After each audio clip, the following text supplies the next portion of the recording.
Hi friends, welcome to my YouTube channel. ನಾನಿವತ್ತು sweet ಮಾಡ್ತಿದ್ದೀನಿ. Soft Mysore pak ಮಾಡ್ತಿದ್ದೀನಿ. ಹೇಗೆ ಮಾಡೋದು ನೋಡೋಣ ಫ್ರೆಂಡ್ಸ್.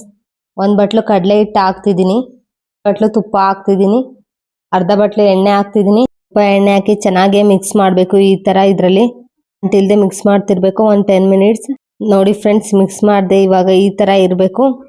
ನಾನಿಲ್ಲಿ 1.5 ಬಟ್ಲು ಸಕ್ಕರೆ ಹಾಕ್ತಿದ್ದೀನಿ, ಅರ್ಧ ಬಟ್ಲು ನೀರು ಹಾಕ್ತಿದ್ದೀನಿ. ಮೆಜರ್ಮೆಂಟ್ ತಕ್ಕಂಗೆ ಹಾಕಬೇಕು. ನೀರು ಹಾಕಿ ಚೆನ್ನಾಗಿ ಮಿಕ್ಸ್ ಮಾಡ್ತಿರ್ಬೇಕು. ಒಂದು ಎಳೆ ಪಾಕ ಬರಬೇಕು, ಅಲ್ಲಿ ತನಕ ಮಿಕ್ಸ್ ಮಾಡ್ತಿರ್ಬೇಕು. ನೋಡ್ತೀನಿ ಒಂದು ಎಳೆ ಪಾಕ ಬಂದಿದೆ. ಇವಾಗ ಹಿಟ್ಟನ್ನ ಪ್ಯಾನ್ಗೆ ಹಾಕ್ತೀನಿ ನೋಡ್ರಿ ಫ್ರೆಂಡ್ಸ್. ಮಿಕ್ಸ್ ಮಾಡಬೇಕು ಈ ಥರ 15 ಮಿನಿಟ್ಸ್ ಆಗುತ್ತೆ. ಚೆನ್ನಾಗಿ ಮಿಕ್ಸ್ ಮಾಡ್ತಿರ್ಬೇಕು, ಗಟ್ಟಿ ಆಗಬೇಕು. ಅದು ಗಟ್ಟಿ ಆಗಿದೆ ಅನಿಸುತ್ತೆ ನೋಡ್ರಿ ಫ್ರೆಂಡ್ಸ್. ಇವಾಗ ಪ್ಲೇಟಲ್ಲಿ ತುಪ್ಪ ಹಚ್ತಿದ್ದೀನಿ, ಶೇಪ್ ಚೆನ್ನಾಗಿ ಬರಬೇಕು. ಸಾಫ್ಟ್ ಮೈಸೂರು ಪಾಕ್ ಡಿಫ್ರೆಂಟ್ ಪ್ಲೇಟ್ಗೆ ಹಾಕ್ತಿದ್ದೀನಿ. ಸಾಫ್ಟ್ ಮೈಸೂರು ಪಾಕು ಇದನ್ನು 1 ಅವರ್ ಗಟ್ಟಿಯಾಗಿ ಬಿಡಬೇಕು. ಮೈಸೂರು ಪಾಕ್ನ ಕಟ್ ಮಾಡ್ತಿದ್ದೀನಿ ನೋಡ್ರಿ ಫ್ರೆಂಡ್ಸ್. ಎಷ್ಟು ಚೆನ್ನಾಗಿ ಬಂದಿದೆ. ನೀವು ಒಂದ್ಸರಿ ಮನೇಲಿ ಟ್ರೈ ಮಾಡಿ ಸಾಫ್ಟ್ ಮೈಸೂರು ಪಾಕ್. ನಾವು ಟೇಸ್ಟ್ ಮಾಡಿದ್ವಿ, ಸೂಪರ್ ಆಗಿತ್ತು. ಮೈಸೂರು ಪಾಕು ಸಿಗುತ್ತಲ್ಲ, ಸಾಫ್ಟ್ ಮೈಸೂರು ಪಾಕ್ ತರ ಇತ್ತು. ಇದೇ ತರ ಕಿಚನ್ ವಿಡಿಯೋಸ್ಗಾಗಿ ನನ್ನ ಚಾನಲ್ ಸಬ್ಸ್ಕ್ರೈಬ್ ಮಾಡಿ, ಕಮೆಂಟ್ ಮಾಡಿ, ಶೇರ್ ಮಾಡಿ, ಲೈಕ್ ಮಾಡಿ friends. Thank you for watching this video. Next ವಿಡಿಯೋಲಿ ಸಿಗ್ತೀನಿ. Bye friends.